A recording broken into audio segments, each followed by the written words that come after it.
मैं एग्जामपुर चैनल से आप सभी लोगों को बहुत बहुत नमस्कार करता हूं। मैं आर्यन यादव सर इस एग्जामपुर चैनल से कहीं ना कहीं जितने भी हिंदुस्तान भर में कुल मिला के जो जो भी प्रतियोगी तैयारी कर रहे हैं, जिस परीक्षा की तैयारी कर रहे हैं, जिन उमंगों के साथ तैयारी कर रहे हैं, मैं उन सभी लोगों को एग्जामपुर चैनल से मैं आर्यन यादव सर आप सभी लोगों को बहुत बहुत प्रणाम करता हूं। आज मैं कहीं ना कहीं निश्चित रूप से एक ऐसे व्यक्तित्व को लेकर आया हूं जिसके कारण से या जिन क्रांतिकारियों के कारण से मेरे देश को कहीं ना कहीं स्वतंत्रता मिली। हमें पढ़ाया बहुत कुछ जाता है, लेकिन मैं ये बात कहना चाहता हूं कि हिंदुस्तान की आजादी में इन लोगों का बहुत बड़ा योगदान था। क्रांतिकारियों का अगर देखा जाए विजन जो था, तो निश्चित रूप से ना तो उन्हें सम्मान की लालसा थी, ना प्रतिष्ठा की लालसा थी, ना पद की लालसा थी, ना घर की चिंता थी। वो तो मातृभूमि के दीवाने हुआ करते थे, मातृभूमि के नाम पर कुर्बान होने वाले लोग थे। अंततः कहीं ना कहीं निश्चित रूप से मैं कह सकता हूं उनके उन्हीं जो है निस्वार्थ भाव का जो जुनून था, जो नशा था, उसके कारण से मेरे देश को आजादी मिली है। मैं फिर कहना चाहता हूं, मैं आज एक ऐसे व्यक्तित्व को लेकर आया हूं जो अपने आप में कुल मिला के कहीं कहीं भारत के क्रांतिकारी का मैं कह सकता हूं मसीहा है, जिसका नाम चंद्रशेखर आजाद है। अब भी जिसका खून ना खौला वो खून नहीं वो पानी है, जो देश के काम ना आए वो बेकार जवानी है। ये उनका कहीं ना कहीं अपने आप में बहुत बड़ा जो है स्लोगन था। हिंदुस्तान के युवाओं को कहीं ना कहीं निश्चित रूप से मैं कह सकता हूं कि आजाद साहब ने हिंदुस्तान के युवाओं को पूरी तरह से कुल मिला के देश पर मरने और मिटने का जज्बा पैदा किया। 23 जुलाई 1906 को मध्य प्रदेश के अलीराजपुर में कुल मिला के भाबरा गांव में मैं कह सकता हूं इस भारत के कुल मिला के कहने की स्वतंत्रता के मसीहा का जन्म हुआ, जिनका नाम चंद्रशेखर आजाद है। धीरे धीरे वो बड़े हुए और बड़े होने के पश्चात अंततः कुल मिला के उनको काशी पढ़ने के लिए भेजा गया। लेकिन मैंने कहा ना कि वो तो आजादी का मतवाला है, वो आजादी का दीवाना है, वो तो कहीं ना कहीं देश की आजादी के लिए मरने मिटने का उसके अंदर जज्बा है, इसीलिए वहां पढ़ते जरूर थे। लेकिन हिंदुस्तान के कहीं ना कहीं निश्चित रूप से कहीं ना कहीं कह सकते हैं क्रांतिकारियों के बीच में रहा करते थे। 1906 का वो समय है जो बंगाल का विभाजन हो रहा है, और बंगाल का विभाजन हो रहा है तो हिंदुस्तान का राष्ट्रीय आंदोलन धीरे धीरे गति पकड़ रहा है। इस समय हिंदुस्तान में स्वदेशी आंदोलन चल रहा था। इस समय बड़े पैमाने पर कहीं ना कहीं क्रांतिकारी आंदोलन भी चल रहा है। कहीं अभिनव भारत नामक संगठन बन रहा है, कहीं युगांतर समिति कुल मिला के संगठन बन रहा है, कहीं कहीं कहीं कहीं अनुशीलन समिति का निर्माण हो रहा है। मैं ये कहना चाहता हूं कि धीरे धीरे भारत में क्रांतिकारी गतिविधियां भी बढ़ रही हैं। मैंने अभी कहा कि हिंदुस्तान की आजादी में क्रांतिकारियों का सबसे बड़ा योगदान है, इसमें कोई शक और शुबहा की बात नहीं है। मैंने क्या कहा कि अंततः आजाद साहब कुल मिला के काशी में पढ़ने के लिए गए, और जब काशी पढ़ने के लिए जाते हैं तो उसी समय मैंने क्या कहा कि क्रांतिकारियों के साथ उनकी मुलाकात होती रहती है। इसी समय हिंदुस्तान में मैं आपको लेकर जाना चाहता हूं। मार्च 1919 में हिंदुस्तान में एक घटना घटित हुई, और वो घटना है रॉलेट एक्ट। हिंदुस्तान में रॉलेट एक्ट लागू हुआ। रॉलेट एक्ट लाने का अंग्रेजों का उद्देश्य यही था। क्या उद्देश्य था? कहीं ना कहीं निश्चित रूप से भारत के क्रांतिकारी गतिविधियों पर नियंत्रण करना, क्योंकि इस एक्ट में सबसे बड़ी विशेषता यह थी कि किसी भी कुल मिला के व्यक्ति पर अगर थोड़ा सा भी शक हो जाए, संदेह हो जाए, तो उसको गिरफ्तार करके जेलों में डाला जा सकता था। गांधी जी इस समय राष्ट्रीय आंदोलन की बागडोर अपने हाथों में ले चुके हैं। गांधी जी को लगा कि इस रॉलेट एक्ट से तो बहुत कुछ नुकसान हो जाएगा। अंततः गांधी जी ने कुल मिला के इस रॉलेट एक्ट के खिलाफ में, आपको मालूम होना चाहिए, जब इस रॉलेट एक्ट का विरोध हो रहा था तो 13 अप्रैल 1919 को कुल मिला के पंजाब में अमृतसर में जलियांवाला बाग हत्याकांड हो गया, और इस जलियांवाले बाग हत्याकांड ने पूरे हिंदुस्तान के लोगों को शोकाकुल कर दिया। हिंदुस्तान के लोग विस्तब्ध हो गए। चंद्रशेखर आजाद को भी इस जलियांवाले बाग हत्याकांड के विषय में जानकारी मिली तो उनकी धमनियों का रक्त तेजी से प्रवाहित होने लगा। गांधी जी ने अंततः असहयोग आंदोलन इस जलियांवाले बाग हत्याकांड के खिलाफ चालू किया, और अंततः जब चालू किया तो इस असहयोग आंदोलन में बढ़ चढ़कर चंद्रशेखर आजाद ने भी भाग लिया। मैं कह सकता हूं कि हिंदुस्तान का वह क्रांतिकारी जो हिंदुस्तान रिपब्लिकन आर्मी का अभी सदस्य बनने वाले हैं, चाहे राम प्रसाद बिस्मिल की बात हो, अशफाक उल्लाह खां की बात हो, सचिन नाथ सान्याल की बात हो, चंद्रशेखर आजाद की बात हो, ये सब लोग गांधी के पथ पर कुल मिला के असहयोग आंदोलन में भाग ले रहे हैं। इनका विश्वास है कि गांधी की अहिंसा की नीति से इस देश को आजादी मिल सकती है, इसीलिए इन्होंने असहयोग आंदोलन में भाग लिया। लेकिन ये क्या, अंततः चंद्रशेखर आजाद जब असहयोग आंदोलन के दौरान पकड़े गए, क्योंकि असहयोग आंदोलन में बड़े पैमाने पर ब्रिटिश सरकार का विरोध कर रहे थे, तो पकड़े गए और पकड़ने के पश्चात अंततः उनको लाया गया। पकड़ने के पश्चात उनको जज के सामने प्रस्तुत किया गया। जज ने पूछा, तेरा नाम क्या है बाहरे आजाद साहब? उन्होंने कहा, मेरा नाम आजाद है, मेरा नाम आजाद है। जज ने कहा, तुम्हारे पिता का नाम क्या है? उसने कहा, मेरे पिता का नाम स्वतंत्रता है, स्वाधीनता है। जज थोड़ा घबरा गया। फिर जज ने पूछा कि तेरा घर कहां है? आजाद ने कहा, मेरा घर जेल है। जज चिढ़ जाता है, नाराज हो जाता है और अंततः इस 14 साल के बालक को कुल मिला के मैं कहना चाहता हूं 15 बेत मारने की सजा मिली। भाई साहब, आप बेत का अर्थ समझिए। उस समय के एक बेत जो है पीठ पर जब पड़ा करता था तो पीठ की चमड़ी पूरी तरह से अलग हो जाया करती थी। तो 15 बेत इस 14 साल के लड़के को मारा गया और हर बेत पर कुल मिला के आजाद का एक ही नारा था, वंदे मातरम, भारत माता की जय। मैं बार बार कहना चाहता हूं कि हिंदुस्तान में क्रांतिकारियों का, यानी हिंदुस्तान की आजादी में क्रांतिकारियों का सबसे बड़ा योगदान है। शहीदों की मजारों पर लगेंगे हर बरस मेले, शहीदों की मजारों पर लगेंगे हर बरस मेले।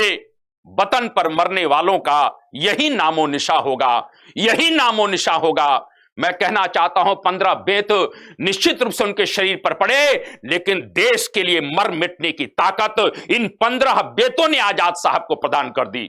उनको कहीं ना कहीं निश्चित रूप से कष्ट सहने की क्षमता को ना के उनके मन में पैदा हो गई। इसी समय गांधी जी का एक डिसीजन गलत हो गया। चौरी चौरा कांड जब हो जाता है असहयोग आंदोलन के कारण, तो अंततः इस चौरी चौरा कांड के पश्चात गांधी जी ने आंदोलन को रोक दिया।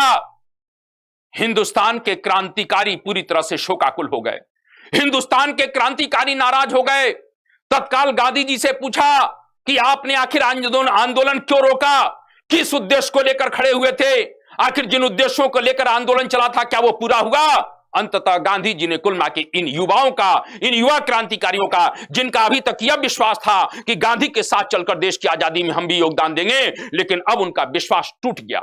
मैं कह सकता हूं कि कुल मिला के असहयोग आंदोलन रोकने का एक बहुत बड़ा कुल मिला के कहीं कहीं एक हिंदुस्तान में एक नेगेटिव मैसेज जाता है और हिंदुस्तान के युवाओं को अब लगने लगा कि गांधी के सत्याग्रह से इस देश को आजादी नहीं मिल सकती है। इसलिए हिंदुस्तान का कुल मिला के युवा अब हिंसा के मार्ग पर जाना चाहता है, अब क्रांति के मार्ग पर जाना चाहता है और वो कुल मिला के कहीं की शक्ति का मुकाबला शक्ति से करना चाहता है। इस प्रकार से कुल मिला के कहीं ना कहीं हिंदुस्तान के सभी युवाओं को लगा कि अब हमको दूसरे मार्ग पर चलना चाहिए। और इसीलिए मैं आपको बताना चाहता हूं, इसी समय कुल मिला के कानपुर में जितने भी क्रांतिकारी थे,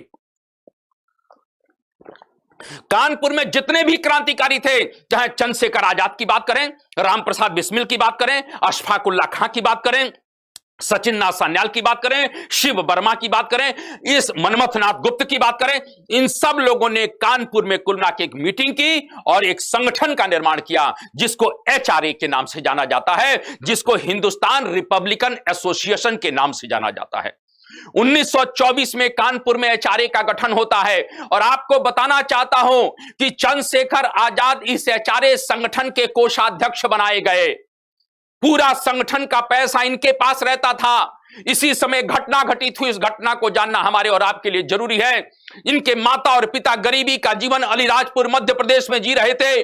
गांव वालों को मालूम पड़ा कि लड़का कहीं कानपुर में कमा रहा है, लेकिन उनको क्या मालूम कि लड़का तो भारत माता का कुल मिला के सपूत है, उसने भारत माता को अपने को भारत माता के लिए समर्पित कर दिया है। गांव के लोगों को लगा कि नहीं, उसके पास चलना चाहिए, उससे कुछ पैसा मांगे और कुल मिला के उसके माता पिता को दें जिससे उनके कष्ट दूर हो। इस प्रकार से ढूंढते ढूंढते वो कानपुर पहुंचे और गांव के लोग जब कानपुर पहुंचे तो अंत चंद्रशेखर आजाद के पास जब पहुंचते हैं तो देखा तो चंद्रशेखर आजाद रुपयों के बंडल के बीच में बैठे हुए थे, वो पैसे गिन रहे थे। गांव के लोग नाराज हो गए, अरे चंद्रशेखर तू बहुत नालायक है, तेरे माता पिता भूख से मर रहे हैं और तू इतना पैसों की गड्डी के बीच में खड़ा है। क्योंकि आपको मालूम होना चाहिए वो संगठन का पैसा था, क्योंकि संगठन के पास जब पैसा आता था उस पैसों से शस्त्र खरीदा जाता था और उन्हीं शस्त्रों से कुल मिला के अंग्रेजों को जवाब दिया जाता था। उन्हीं शस्त्रों से अंग्रेजों की गोलियों को या अंग्रेजों की कुल मिला के शक्ति का जवाब मिलता था, क्योंकि कुल मिला के क्रांतिकारियों का उद्देश्य शक्ति का मुकाबला शक्ति से किया जाएगा। जब गांव वालों ने कहा कि भाई कुल मिला के तुम इसमें से कुछ पैसा दो, तुम्हारे माता पिता को हम पहुंचाएंगे बाहर, चंद्रशेखर ने जवाब दिया, ये मेरा पैसा नहीं है, ये भारत माता का पैसा है, मैं इस पैसे में से अपनी माता और पिता को नहीं दे सकता हूं। आप समझ सकते हो कि क्रांतिकारी कितने निष्ठावान अपने देश के प्रति थे, अपनी माटी के प्रति थे, अपनी मातृभूमि के प्रति थे। इस प्रकार से मैं कहना चाहता हूं कि कुल मिलाकर उन्होंने पैसा देने से इनकार कर दिया। जब गांव वाले दबाव बनाने लगे तो तत्काल उन्होंने 2 गोलियां और 1 पिस्टल दी और देने के बाद कहा कि ए चाचा, गांव के लोगों से कहा, ए चाचा जाओ कुल मिला के 1 गोली से मेरे पिता और 1 गोली से मेरी मां के जीवन का अंत कर देना, क्योंकि दोबारा तुम आओगे तो हो सकता है कि मैं माता और पिता की कुल मिला के कहीं ना कहीं निश्चित रूप से दुख को सुनकर मैं मातृभूमि की सेवा से कहीं ना कहीं अलग हो जाऊं। इस प्रकार से आप समझ सकते हो कि जो लोग कुल मिला के क्रांतिकारी वो थे जो अपने माता और पिता को कुर्बान करने के लिए भी तैयार थे। हिंदुस्तान के उस समय के नेताओं की बात मैं करना चाहता हूं। हिंदुस्तान के नेता क्या एक कुर्बानी देने के लिए तैयार थे? बिल्कुल नहीं थे। वो पद के लालची थे, वो प्रतिष्ठा के लालची थे, वो सम्मान के लालची थे। और क्रांतिकारी ऐसे थे जो अपने माता और पिता को भी मातृभूमि के नाम पर कुर्बान करने के लिए तैयार थे। इस जज्बे के कारण, इस जुनून के कारण मेरे देश को आजादी मिली है। किसी कुल मिला के कहने की लंगोटी और डंडे के कारण मेरे देश को आजादी बिल्कुल नहीं मिली है। मैं यह कहना चाहता हूं, और हिंदुस्तान के लोगों को यह बात मालूम भी होनी चाहिए।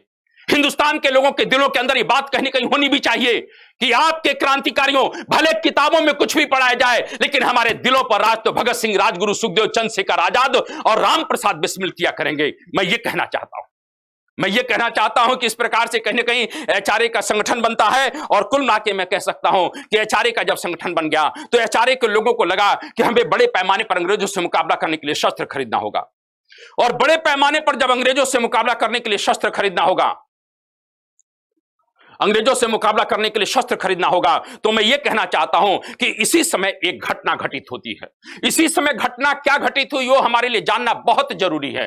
कुल ना के कहें कि काकोरी कांड होता है। आप कहेंगे सर ये काकोरी कांड क्या है? मैं ये कहना चाहता हूं कि सरकारी खजाने को लूटा जा रहा है। लखनऊ के पास एक स्टेशन है काकोरी, वहां से ट्रेन में सरकारी खजाना आ रहा था, क्योंकि अंग्रेज चाह रहे थे कि इस खजाने को कुल ना के कहें कि स्थान तक पहुंचाया जाए। और मैं कह सकता हूं सरकारी खजाना है किसका? आखिर अंग्रेजों ने धन तो हमारा लूटा, अंग्रेज हमारा धन लूट रहे थे, हम वो अपना धन उनसे लूट कर अंत तक, क्योंकि क्रांतिकारी चाहते थे कि जब ज्यादा पैसा मिलेगा, ज्यादा धन मिलेगा, तभी हम ज्यादा से ज्यादा शस्त्र खरीदेंगे और ज्यादा से ज्यादा शस्त्र खरीद कर अंग्रेजों का मुकाबला करेंगे। इसीलिए आपको बताना चाहता हूं कि 10 क्रांतिकारियों ने मिलकर इस प्रकार से काकोरी स्टेशन पर ट्रेन को रोका। ये घटना 9 अगस्त 1925 की है और 9 अगस्त 1925 को कुल मिला के काकोरी स्टेशन पर कुल मिला के ट्रेन को रोका जाता है, सरकारी खजाने को लूटा जाता है। और जब सरकारी खजाने को लूट लिया गया तो मैं ये कहना चाहता हूं कि कहीं ना कहीं सरकारी खजाने को टच कर दीजिए, सरकारी खजाने को लूटने के लिए कहीं ना कहीं आपको बताना चाहता हूं कि सरकारी खजाने को जब लूटा जाता है तो सरकारी खजाने को लूटने के पश्चात मैं कह सकता हूं कि 9 अगस्त 1925 को जब काकोरी कांड हुआ, सरकारी खजाने को लूट लिया गया, तो अंततः अंग्रेज पूरी तरह से कुल मिला क्रांतिकारियों के पीछे पड़ गए। और क्रांतिकारियों के जब पीछे पड़ गए तो अंततः धीरे धीरे सभी क्रांतिकारियों को पकड़ा गया, लेकिन चंद्रशेखर आजाद निकल गए, क्योंकि चंद्रशेखर कहा करते थे कि आजाद आया भी आजाद है और जाएगा भी आजाद। आजाद आया भी आजाद है और जाएगा भी आजाद। मैं ये कहना चाहता हूं इस प्रकार से कहीं ना कहीं निश्चित रूप से बहुत से क्रांतिकारी पकड़े जाते हैं। उसमें राम प्रसाद बिस्मिल का नाम आता है, उसमें कहीं का अशफाक उल्ला खां का नाम आता है, उसमें रोशन सिंह का नाम आता है, उसमें राजेंद्र लाहिड़ी का नाम आता है। और आपको मालूम होना चाहिए कि कहीं ना कहीं इन सब लोगों को अलग अलग जेलों में बंद कर दिया गया। मैं कहना चाहता हूं हिंदुस्तान के कांग्रेस के अंदर सभी लोग वकील हुआ करते थे, बड़े बड़े कांग्रेसी वकील थे, लेकिन क्रांतिकारियों की पैरवी किसी ने नहीं की। हिंदुस्तान की आजादी में क्रांतिकारियों का पक्ष अगर एक बहुत बड़े वर्ग ने लिया होता तो हिंदुस्तान का इतिहास उसी समय कुछ अलग हो गया होता।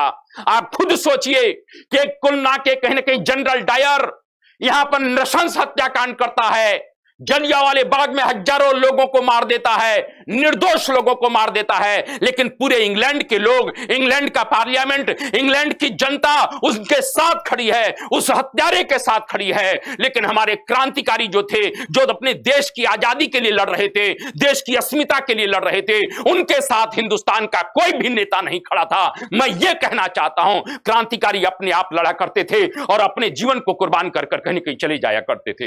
इन क्रांतिकारियों का साथ किसी ने भी नहीं दिया। मैं ये बात कहना चाहता हूं, थोड़ा सा इस विषय को ध्यान रखिए। अंततः काकोरी कांड में बहुत से लोग पकड़े गए।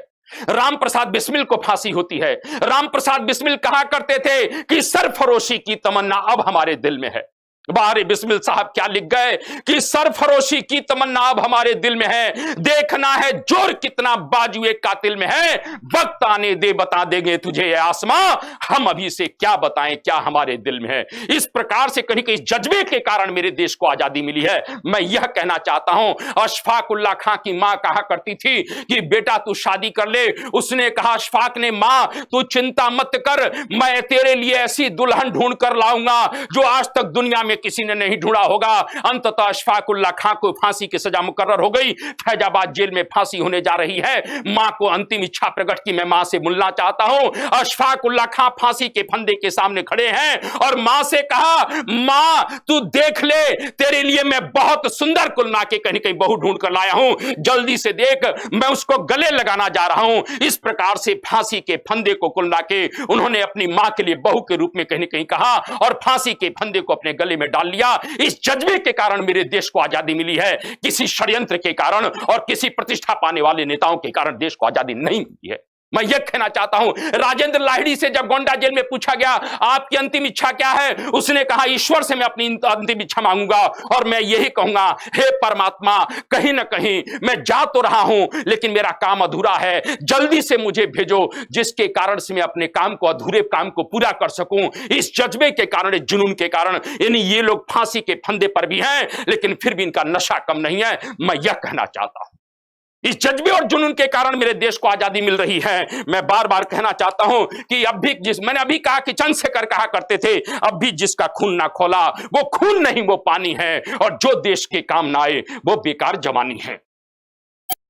कर गई पैदा तुझे, कर गई पैदा तुझे उस कोख का एहसान है, कर गई पैदा तुझे उस कोख का एहसान है, और शहीदों के रक्त से आबाद हिंदुस्तान है। ये हिंदुस्तान, इनके रक्त को, इन्होंने अपने रक्त से इस धरती को सींचा, तब मेरा हिंदुस्तान आबाद हुआ। मैं यह कहना चाहता हूं। इसी समय थोड़ा सा मैं कहना चाहता हूं, जब एचआरए में सब लोगों को फांसी हो गई तो अंततः बेचारे कुलना के काकोरी षड्यंत्र में जब सभी लोगों को फांसी होती है तो बेचारे सुभाष चंद्रशेखर आजाद को लगा कि मुझे क्या करना चाहिए।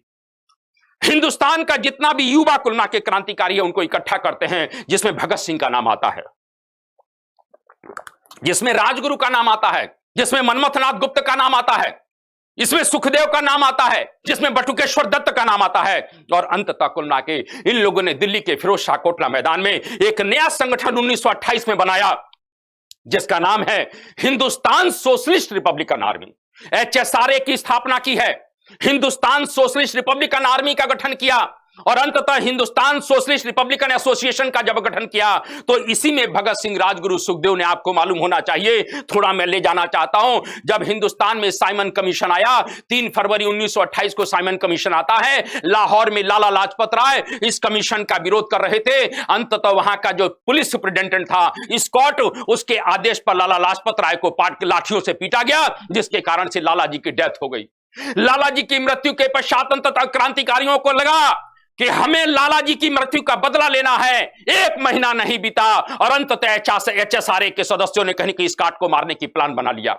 दुर्भाग्य की बात है कुछ दिन स्कॉट नहीं मिला मौके पर, उस दिन सैंडर्स मिल गया जो डिप्टी सुपरिटेंडेंट था और अंततः सैंडर्स को गोली मार दिया जाता है। इस प्रकार से भगत सिंह, राजगुरु, सुखदेव, चंद्रशेखर ने मिलकर सैंडर्स को गोली मारकर हत्या कर दी। भारत के इतिहास में इस घटना को लाहौर षड्यंत्र केस के नाम से जाना जाता है और लाहौर षड्यंत्र केस में अंततः एक एक करके सभी लोग पकड़े गए, लेकिन फिर चंद्रशेखर बच निकले। मैंने कहा ना, चंद्रशेखर कहा करते थे कि चंद्र से आजाद आया भी आजाद है और का भी आजाद, वो पकड़ने वालों में से नहीं थे।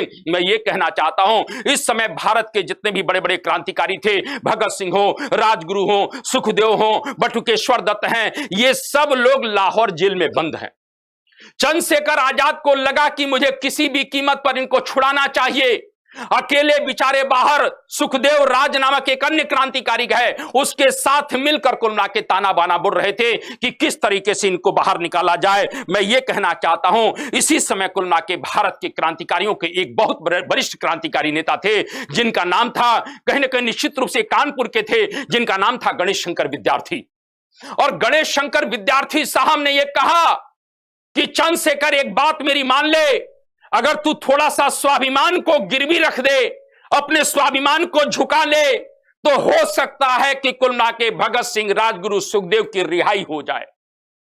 चंद्रशेखर आजाद ने कहा कि कुल मिला के विद्यार्थी जी, मैं अपने स्वाभिमान को एक बार नहीं हजारों बार गिरवी रख सकता हूं, अगर कुल मिला के इन क्रांतिकारियों को बचाया जा सकता है। आप समझ सकते हो, कोई क्रांतिकारी पूरब का है, कोई उत्तर का है, कोई पश्चिम का है, कोई दक्षिण का है, कोई मध्य का है। ना ब्लड का संबंध है, ना जाति का संबंध है, ना धर्म का संबंध है, सिर्फ दिलों का संबंध है, मातृभूमि के रिश्ते का संबंध है, और एक दूसरे के लिए सब कुर्बान होने के लिए तैयार हो जा रहे हैं। बताइए साहब, चंद्रशेखर आजाद साहब अपने स्वाभिमान को बेचने के लिए तैयार हैं। अंततः कहीं कहीं गणेश शंकर विद्यार्थी ने कहा, मेरे कहने से एक बार जवाहरलाल नेहरू से जाकर आनंद भवन में मिल लो, हो सकता है कि इन तीनों की रिहाई हो जाए।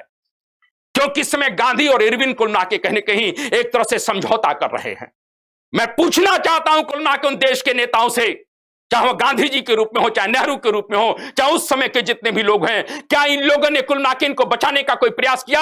अगर हिंदुस्तान के उस समय के कांग्रेसी जितने भी लोग थे, गांधी जी बार बार में अनशन पर बैठ जाए थे, आमरण अनशन पर बैठ जाते थे, मैं पूछना चाहता हूं कि भगत सिंह, राजगुरु, सुखदेव की फांसी के खिलाफ क्यों नहीं कोई अनशन पर बैठा?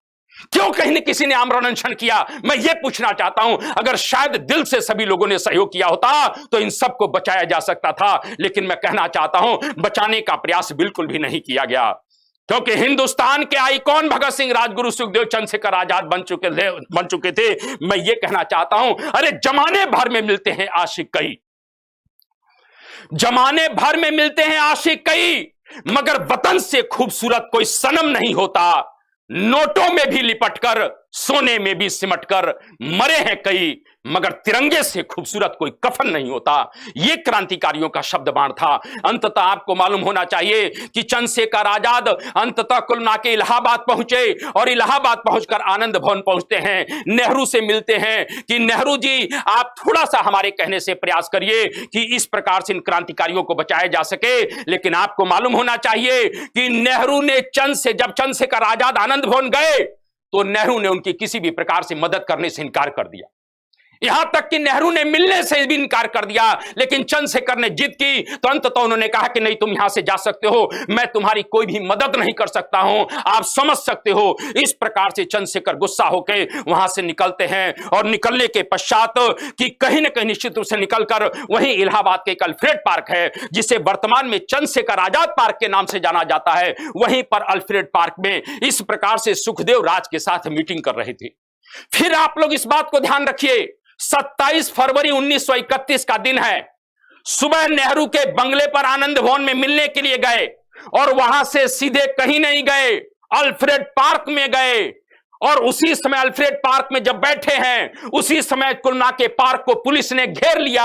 मैं पूछना चाहता हूं, आखिर ये पुलिस को मुखबरी किसने की? इसकी जांच होनी चाहिए। और अंततः 27 फरवरी को चारों तरफ से जब पुलिस ने घेर लिया, सुखदेव राज को चंद्रशेखर आजाद ने कहा कि तुम निकल भागो, मैं पुलिस वालों से निपट रहा हूं। और कहीं ना कहीं आपको कहना चाहता हूं, बड़ा तगड़ा संघर्ष पुलिस वालों से होता है, बड़ी लंबी गोलियां चलती हैं, और अंततः कुल मिला के गोलियां चलने के पश्चात 27 फरवरी 1931 को जब चंद्रशेखर आजाद के पास अब गोली खत्म हो गई, एक ही गोली थी, तो चंद्रशेखर ने कहा था कि दुश्मनों की गोलियों का सामना हम करेंगे, दुश्मनों की गोलियों का सामना हम करेंगे, आजाद ही रहेंगे। और आजाद ही रहे थे।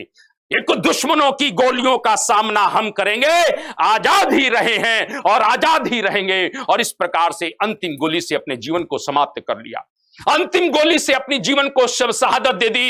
इस प्रकार से उनकी शहादत उसी अल्फ्रेड पार्क में होती है जिसे चंद्रशेखर आजाद पार्क कहते हैं। मैं फिर कहना चाहता हूं, भारत के क्रांतिकारियों के कारण निश्चित रूप से देश को स्वतंत्रता मिली है, और कह सकता हूं कि कहने के सीमा पर जितने भी मेरे देश की सुरक्षा करने वाले सैनिक हैं वो किसी से प्रभावित नहीं है, चंद्रशेखर आजाद से प्रभावित हैं, कहने के राजगुरु से प्रभावित हैं, भगत सिंह से प्रभावित है, क्योंकि मेरे देश के सैनिक जब रात को कुल मिला के कहीं ना कहीं सीना तानकर बंदूकों के साथ खड़े होते हैं, तब हिंदुस्तान की जनता घरों में चैन से सोती है। ये किसके कारण है? ये क्रांतिकारियों के जज्बे के कारण है। मैं यह कहना चाहता हूं, मैं भारतवर्ष का अमिट सम्मान करता हूं।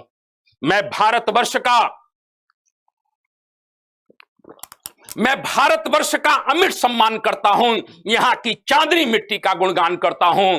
मुझे चिंता नहीं है स्वर्ग जाकर मोक्ष पाने की, तिरंगा हो कफन मेरा, यही अरमान करता हूं, यही अरमान रखता हूं। इन्हीं शब्दों के साथ मैं अपनी वाणी को विराम देता हूं। मैं सिर्फ यही कहूंगा कि भारत के क्रांतिकारी इतिहास में चंद्रशेखर आजाद का एक अविस्मरणीय योगदान है, और हिंदुस्तान के लोगों के दिलों पर चंद्रशेखर आजाद हमेशा राज करते रहेंगे। मैं ये कहना चाहता हूं, और स्वाभाविक रूप से आप लोग जहां पर भी हो, जिस रूप में हो, जज्बे के साथ, जुनून के साथ पूरी तरह से तैयारी करते रहिए। मैं यही बात आपको कहना चाहता हूं, क्योंकि जिंदगी की असल उड़ान अभी बाकी है। जिंदगी की असल उड़ान अभी बाकी है, जिंदगी के कई इम्तिहान अभी बाकी है। अभी तो नापी है मुट्ठी भर जमी हमें, अभी तो सारा आसमान बाकी है। इन्हीं शब्दों के साथ मैं अपनी वाणी को विराम देता हूं। आप सभी लोगों को प्रणाम करता हूं, सबको वंदे मातरम कहता हूं, क्योंकि वंदे मातरम से बड़ा कोई बंधन नहीं है और मातृभूमि से बड़ा कोई चंदन नहीं है। इन्हीं शब्दों के साथ मैं विराम देता हूं। भारत माता की जय, जय हिंद, वंदे मातरम।